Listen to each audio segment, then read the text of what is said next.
انسان کی زندگی میں جو چیزیں اسے بہت زیادہ نقصان دیتی ہیں اور بہت پیچھے چھوڑ دیتی ہیں، دنیاوی معاملات سے لے کر روحانی، اخلاقی، قلبی اور قرب الہی کے معاملات تک کو جو چیزیں نقصان پہنچاتی ہیں، ان میں ایک بڑی چیز غفلت ہے۔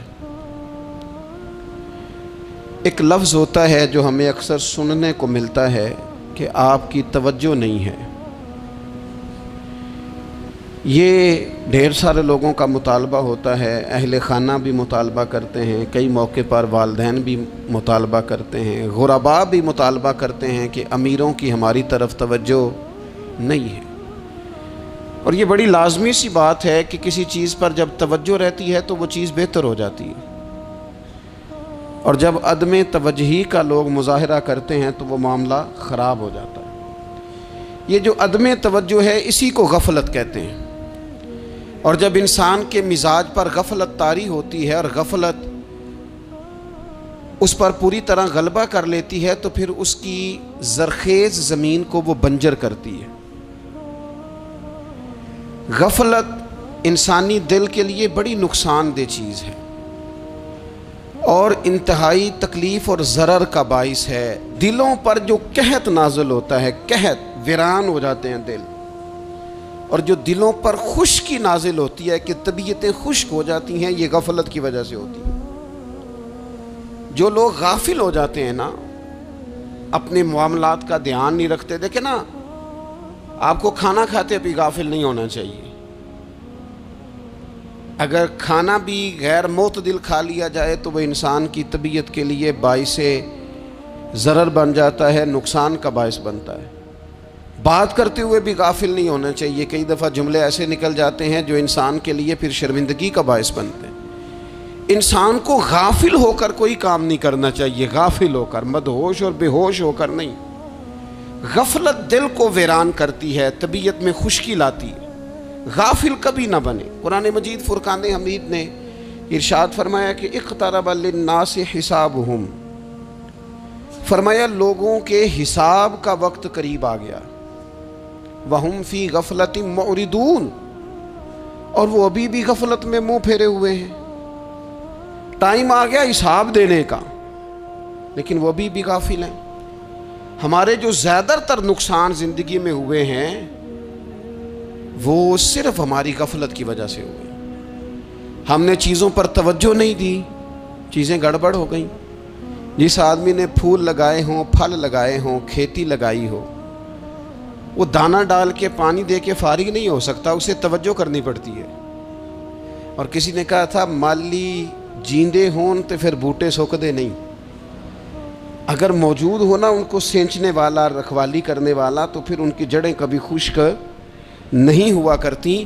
ہماری جو غفلتیں ہیں یہ بڑی ضرر کا باعث ہیں، نقصان کا باعث، اور مجبوری معاف ہوتی ہے، غفلت معاف نہیں ہوتی۔ اسکول میں پڑھتے تھے، مدرسے میں پڑھتے تھے، تو ایک مجبوری ہو گئی جی، خدا نخواستہ گھر میں کوئی پریشانی ہو گئی تو اساتذہ اس پر سزا نہیں دیتے۔ کوئی خوشی کا موقع ہے گھر میں، فیملی میں کسی کی شادی ہے، اساتذہ اس پر سزا نہیں دیتے۔ لیکن اگر کبھی پتہ چلتا تھا نا کہ یہ گھر سے تو آیا تھا لیکن مدرسے نہیں آیا، یہ اسکول نہیں آیا، رستے میں غافل ہو گیا، تو یہ بات خوفناک تھی۔ یہ قابل سزا جرم تھا کہ تو غافل ہو گیا اپنی پڑھائی سے، تو گھر سے آیا اور یہاں نہیں آیا۔ غفلت قابل سزا ہوتی ہے، مجبوری کی معافی ہوتی ہے۔ ہمارا آج کل جو مسئلہ ہے وہ غفلت کا ہے۔ ڈھیر سارے لوگ ہیں، سمجھدار بھی ہیں، سیانے بھی ہیں، معاملہ فہم بھی ہیں، باشعور بھی ہیں، تعلیم کی ڈگریاں بھی رکھتے ہیں، لیکن اگر ان کی زندگیوں کی تکلیفوں کو دیکھا جائے اور بے آباد روح کو دیکھا جائے اور سجدوں سے ان کی دوری کو دیکھا جائے تو ایک ہی بات سمجھ میں آتی ہے کہ پتہ سارا ہے لیکن لے ڈوبی ہے غفلت، توجہ نہیں کی۔ لائق بچہ بھی نالائق ترین زندگی گزارتا ہے، اس لیے کہ اس کے لائق ہونے کے ساتھ ساتھ اس کا توجہ کرنا بھی تو ضروری ہے نا۔